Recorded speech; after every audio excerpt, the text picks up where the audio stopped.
Shri luxury व school bus बहुउद्देशीय संस्था यांच्या वतीनं शहर वाहतूक पोलीस शाखेला एक निवेदन देण्यात आलंय। ई चलन संदर्भात वाहतूकदारांच्या काही महत्त्वाच्या समस्या होत्या। कायद्यानुसार 90 दिवस झालेले कालबाह्य चलने 30 नोव्हेंबर 2025 पूर्वीचे चलने रद्द करण्यात यावेत। ई चलनच्या नावाखाली पोलीस प्रशासनाकडून होणारी कारवाई आणि वसुली बंद करावी। ई चलनचा सुधारित कायदा रद्द करण्यात यावा। सर्व शहरांमधील प्रमुख रस्त्यांवरील प्रवेश बंदीबाबत फेररचना करून सुलभता करावी। वाहतूक विभागाकडून बेकायदेशीर, असंविधानिक आणि जबरदस्तीने ई चलन वसुली सुरू आहे। कोणतीही योग्य सुनावणी नाही, पुरावा न देता दंडाची सक्त वसुली केली जाते। केंद्रीय वाहन मोटार अधिनियम 1989 मध्ये सुधारणा करून केंद्रीय मोटार नियम 2026 नियमावली नुकतीच जारी केली आहे। यामध्ये डिजिटल चलन, वेळेची मर्यादा आणि सेवेवर बंदी हे 3 महत्त्वाचे बदल आहेत। नवीन नियमावलीमध्ये डिजिटल आणि इलेक्ट्रॉनिक चलनांना प्राधान्य दिलं आहे। आता सीसीटीव्ही कॅमेरा किंवा पोलिसांकडील डिव्हाइस मधून वाहतूक नियमांचं उल्लंघन केल्याप्रकरणी ऑनलाईन दंड देऊ शकला जाणार आहे। तरी आपणास विनंती आहे, आपण सर्व मोटार मालक, वाहन मालकांना सहकार्य करावे, अशा आशयाचे निवेदन श्री लक्झरी व स्कूल बस बहुउद्देशीय संस्थेचे अध्यक्ष शिवाजीराव उबाळे तसेच समवेत सर्व पदाधिकारी यांच्या उपस्थितीमध्ये हे निवेदन शहर वाहतूक शाखा पोलिसांना देण्यात आले। यावेळी शहर वाहतूक पोलीस निरीक्षक यांच्यासोबत उपस्थित सर्व मोटार मालकांनी या ठिकाणी चर्चा केली आहे। आपण यावरती लवकरात लवकर तोडगा करावा अशी देखील अपेक्षा यावेळी व्यक्त केली।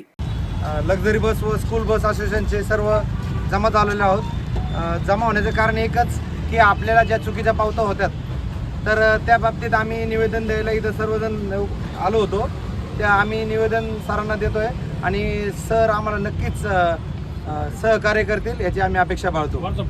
आज आपल्या अहिल्यानगर शहरातील सगळे वाहतूक संघटनेचे चालक मालक आज चुकीच्या होणाऱ्या ई चलनाविरोधात आज आपण त्यांना निवेदन आणि अशी अपेक्षा केली की हे चलन 2 दिवसात कुठल्याही पद्धतीने थांबले पाहिजेत। यानंतर होणाऱ्या कारवाई जर झाल्यात तर त्या बाबतीत आम्ही थोडंसं मोठं आंदोलन पण करणार आहेत। कारण आज मुंबईमध्ये मोठ्या प्रमाणात ई चलनाच्या विरोधात आमच्या संघटनेने आंदोलन चालू केलेले आहे। राज्यव्यापी आंदोलन। आज आम्ही इथं फक्त आंदोलन न करता आज निवेदन दिलंय। हे निवेदन जर कुठल्याही प्रकारे थांबलं नाही, या निवेदनाला कारवाई झाली नाही, तर आज आम्ही पुढच्या आम्हाला 14 तारखेपर्यंत त्यांनी आश्वासित केले की 14 तारखेला आम्ही हे आंदोलन तुमच्या कारवाया थांबवून तुम्हाला योग्य तो प्रतिसाद देऊ।